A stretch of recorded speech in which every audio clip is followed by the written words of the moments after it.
1 Samuel chapter 13. Saul reigned 1 year, and when he had reigned 2 years over Israel, Saul chose him 3,000 men of Israel, whereof 2,000 were with Saul in Michmash and in Mount Bethel, and 1,000 were with Jonathan in Gibeah of Benjamin. And the rest of the people he sent every man to his tent. Jonathan smote the garrison of the Philistines that was in Geba. And the Philistines heard of it, and Saul blew the trumpet throughout all the land, saying, Let the Hebrews hear.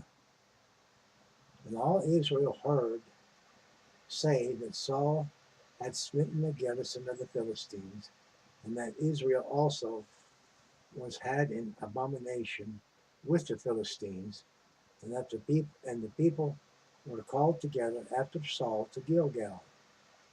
And the Philistines gathered themselves together to fight with Israel 30,000 chariots and 6,000 horsemen, and people as the sand which is on the sea shore in multitude. And they came up and pitched in Michmash eastward from Bethaven. When the men of Israel saw that they were in a strait, for the people were distressed, then the people did hide themselves in caves, and in thickets, and in rocks, and in high places, and in pits. And some of the Hebrews went over Jordan to the land of Gad and Gilead.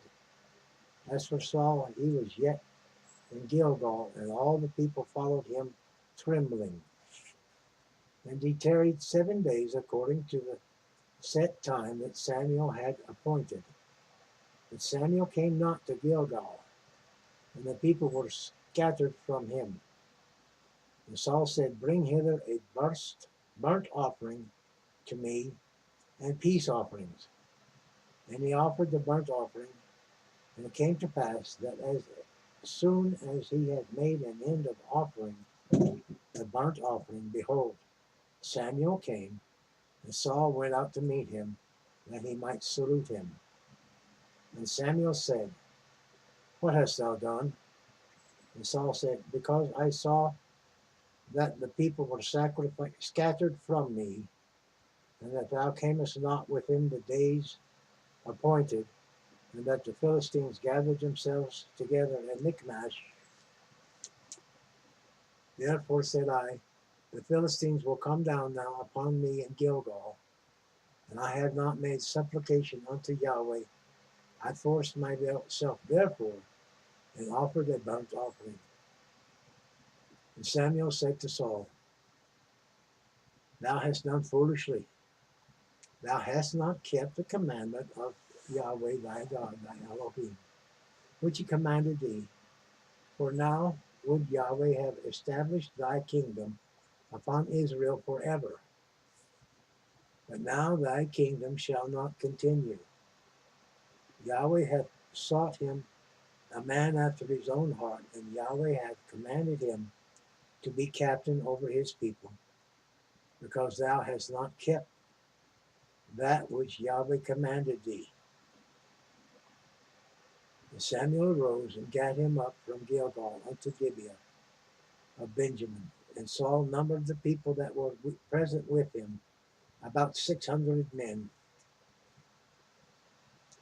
And Saul and Jonathan his son, and the people that were present with him, abode in Gibeah of Benjamin. But the Philistines encamped in Michmash. And the spoilers came out of the camp of the Philistines in 3 companies. One company turned unto the way that leadeth to Ophrah, unto the land of Shual. Another company turned the way to Beth Horon.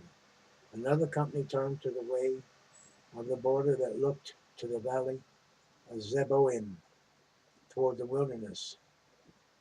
Now there was no smith found throughout all of the land of Israel. For the Philistines said, Lest the Hebrews make them swords or spears. But all the Israelites went down to the Philistines to sharpen every man his share, and his cutler, and his axe, and his mattock. Yet they had a file for the mattocks, and for the cutlers, coulters, and for the forks, and for the axes, and to sharpen the goads.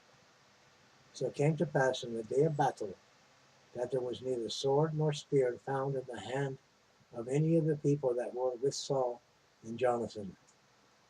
But with Saul and with Jonathan his son was there found. And the garrison of the Philistines went out to the passage of Michmash. That concludes 1 Samuel chapter 13.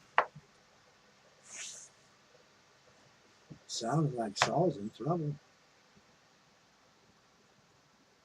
600 men against an army as big as the sands of the sea.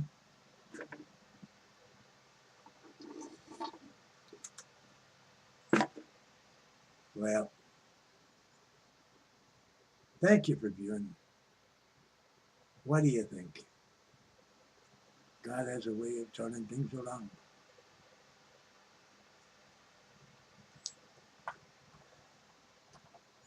Like, share, comment, subscribe, tuck in a wee prayer request.